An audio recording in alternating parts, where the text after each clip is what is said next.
Assalamualaikum ya Rasulullah. Assalamualaikum wa ala ibadillahi salihin. Assalamualaikum jami'an warahmatullahi wabarakatuh. Allahumma salli ala Sayyidina Muhammad wa ala ali Sayyidina Muhammad. Bapak dan Ibu serta kawan-kawan yang menyimak, saya punya buku ini, Filsafat Pernikahan, karya dari Profesor Dr. Haji Khalid Al-Walid MAG dan Ibu Hajah Rini Aryani MPD. Beliau ini sebagai persembahan bentuk kado ya, kado dari pernikahan kedua putrinya ya, yang Narkis sama Lukas ya. Buku ini diterbitkan oleh penerbit Yayasan Bahtera Cinta Mustafa Cal ya. Tebalnya sekitar 142 halaman. Kemudian terdiri dari babnya itu yang pertama terkait dengan hamparan cinta, Tuhan jadikan berpasangan, dua hati berjanji, pernikahan, dorongan pernikahan, cinta ikatan paling kokoh bagi hati, ruang malam, cinta jalan sunyi menuju Tuhan, dari hub ke wood, tiga putri pelataran wakil cinta, keajaiban pernikahan, kuculuk dan bahasa ajaib, pernikahan sebagai misan golizo, putri yang tumbuh di banyak langit, pernikahan sebagai tajalli ilahi, di batas langkah dan restu, langit dan bumi amanah di tanganmu, pernikahan tarekat menuju Tuhan, rumah tangga, rumah yang banyak tangga, di ambang ijab, jangan bicara hak. Nah, ini luar biasa ya. Buku ini buku yang sebagai nasihat ya, nasihat pernikahan kepada kedua mempelai yang dalam ini putri dari Ustadz Khalid Al-Walid dan laki-laki yang berasal dari luar negeri itu. Ini terbagi dalam dua bentuk ya. Satu narasi artikel analisis tentang filsafat dan tasawuf yang disampaikan oleh Profesor Dr. Khalid Al-Walid. Yang kedua ada tentang sajak ya, sair-sair puisi ya, yang disampaikan oleh Hajah Reni Aryani.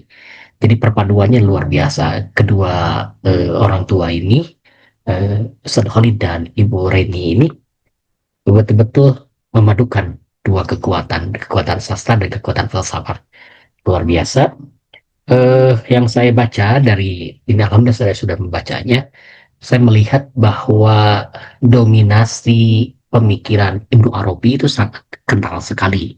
Yang kemudian, yang kedua, nasihat-nasihat yang bagaimana mengelola tentang keluarga, termasuk juga tentang kedirian dalam eksistensi manusia, hakikat kemanusiaan, termasuk juga etika dalam menjalin kehidupan, itu sangat dominan di sini.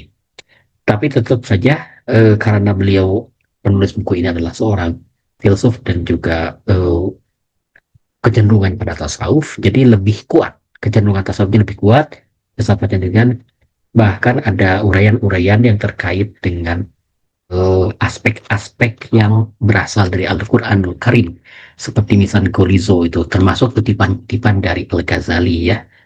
Misalkan di sini di halaman 79, Ustadz Khalid Al-Walid itu mengutip, pernikahan adalah wahana untuk mendidik jiwa dan mematahkan dominasi hawa nafsu. Nah itu. Jadi upaya-upaya untuk membina, mendidik jiwa kita, kemudian mematahkan dominasi hawa nafsu. Jadi kan kebayang ya, dalam rumah tangga itu kan ada laki-laki dan perempuan menikah, pasti itu ada, dia punya pikiran, punya hati dan sebagainya. Dua orang itu kan gimana supaya menyatu, bisa kerjasama dan sebagainya. Nah itu butuh riadoh, butuh proses untuk saling mengenalnya, proses untuk saling memahami, mengerti, dan apakah situasi saat ini harus mendahulukan ego atau tidak dan sebagainya, itu di buku ini disampaikan ya. Termasuk juga pentingnya pernikahan sebagai misak, ikatan antar ruh sebelum terikat dengan jasad gitu ya. Jadi pada dasarnya pernikahan itu bukan hanya pernikahan fisik, tapi pernikahan ruh, jadi menyatukan jiwa itu. Ini dahsyat sekali ya kalau kita mau mempelajarinya, menelaah, dan juga mengkaji lebih dalam lagi dari buku ini, kita jadi tahu. Saya kira ini penting sekali buat kawan-kawan yang pertama mereka-mereka yang akan menempuh menjalani bahtera rumah tangga atau yang memproses menuju rumah tangga ini perlu dibaca buku ini. Filsafat pernikahan ini perlu dibaca dan itu buat kaum muslimin dan di luar kaum muslimin juga bisa membacanya karena ini sangat penting sekali untuk dipahami dan dikaji dan diambil inspirasinya dan dijadikan sebagai bagian dari kehidupan kita dalam hal ini implementasinya yang perlu kita lakukan. Terima kasih sudah menyimak. Wassalamualaikum warahmatullahi wabarakatuh. Assalamualaikum warahmatullahi wabarakatuh.